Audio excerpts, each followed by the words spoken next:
Hello and welcome back to Green Machine TV. We're joined here with our lovely guests here at Happy Dirt Vegetable Patch.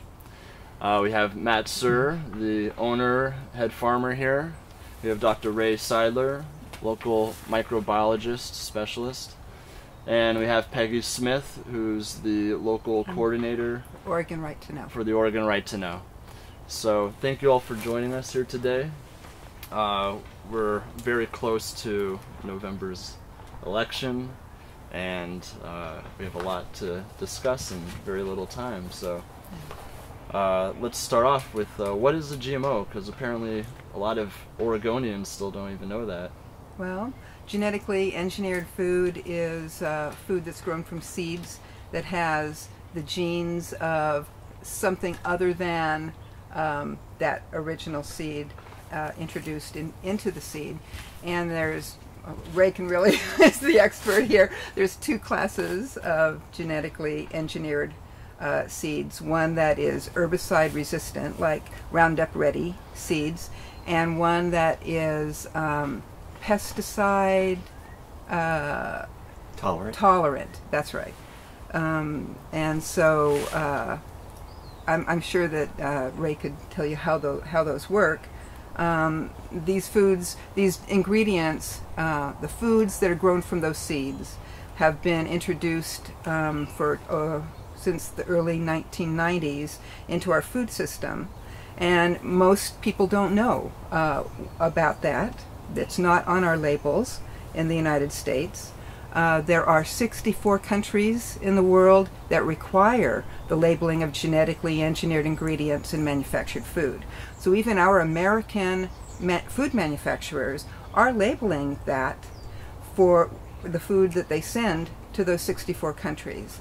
And they're spending millions of dollars to keep from labeling it here in the United States.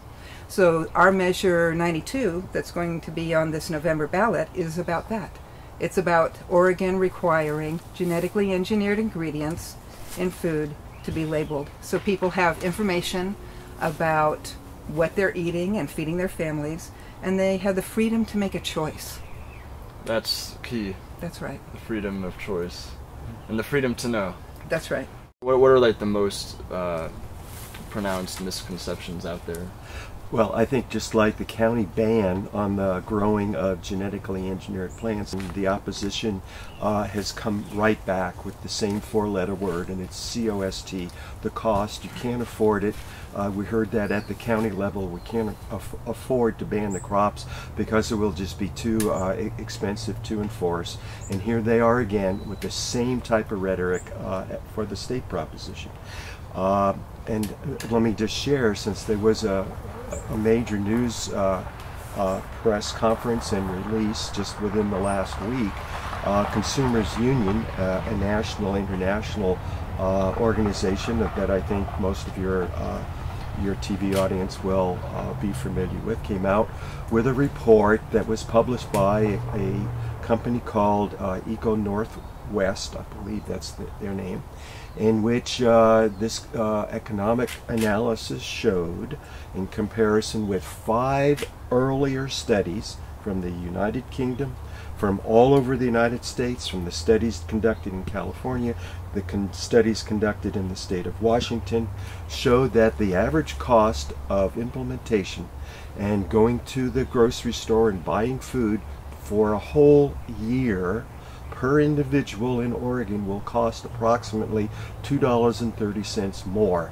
That's less than a penny a day to have an opportunity to look at our food and see a label, and the label will say whether or not it contains genetically engineered materials. And we shouldn't even be here having this discussion, Rick. As Peggy said, this is already out there, and 1/3 of the world's population has this label.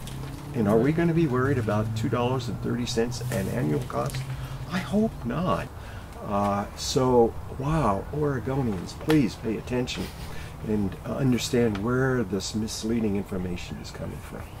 Thank you for clearing that up. Mm-hmm.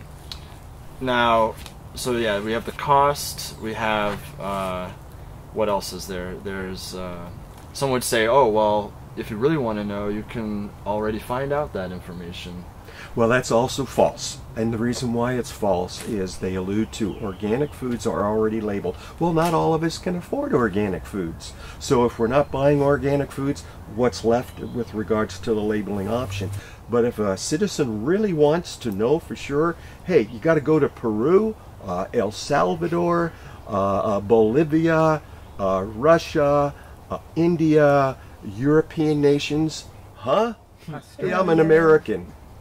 I want to know here, and I want to know in Oregon what my options are when I buy food for my family. And I feel like it's important that that right, that all Oregonians, regardless of their income level, have that right and have the information to make the choice. Whether they're buying their food at a co-op or picking their food up from a food bank.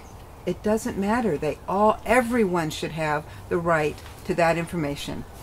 We're asking for the same information that those 64 other countries are already getting.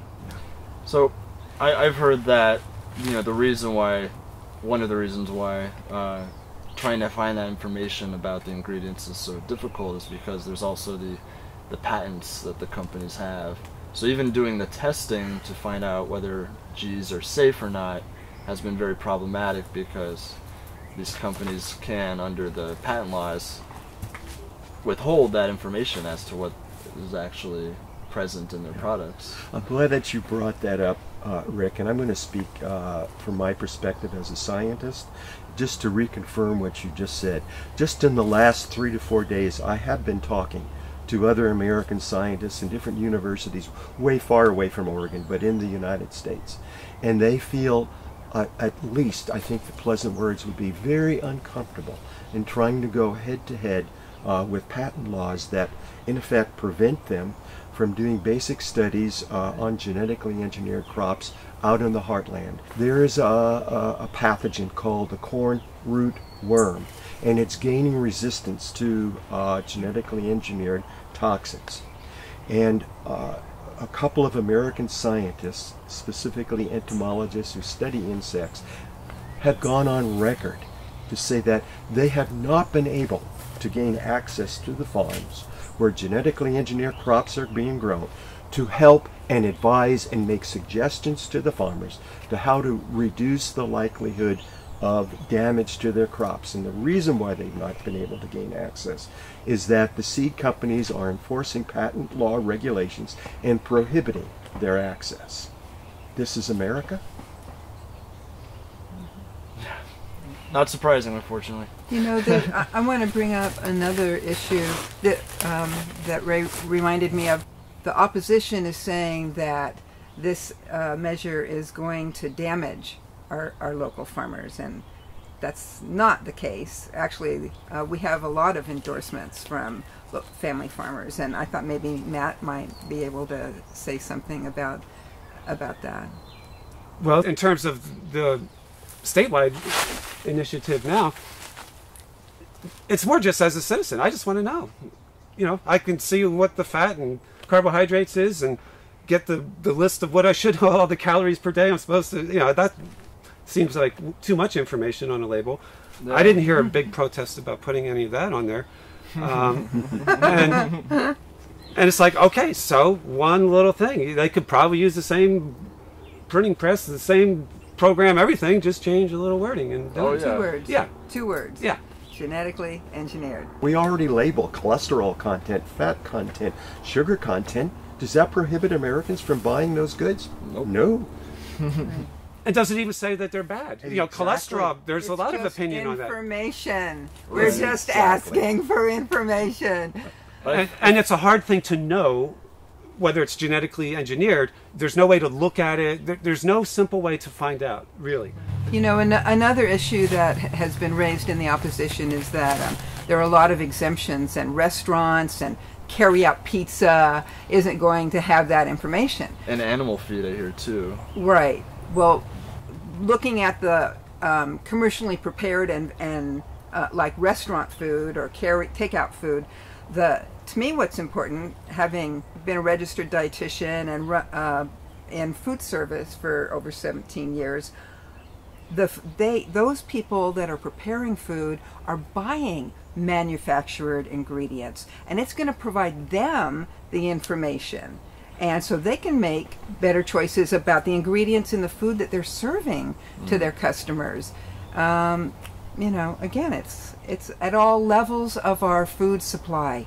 It's about having the information and making choices. Yeah, definitely. Before we go on, though, let me just toss us to a break.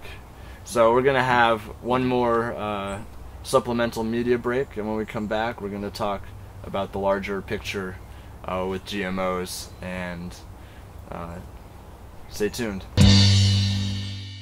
I'm Michael Hansen of Consumers Union, policy arm of Consumer Reports. This fall, you'll vote on Measure 92 to label genetically engineered foods. Our job is giving consumers unbiased information, so we've read the fine print and we strongly endorse Measure 92. 64 countries require labeling genetically engineered food. Labeling didn't increase food costs in those countries and would not increase costs here. Vote yes on Measure 92, a clear, well-written plan giving you the right to know what's in your food.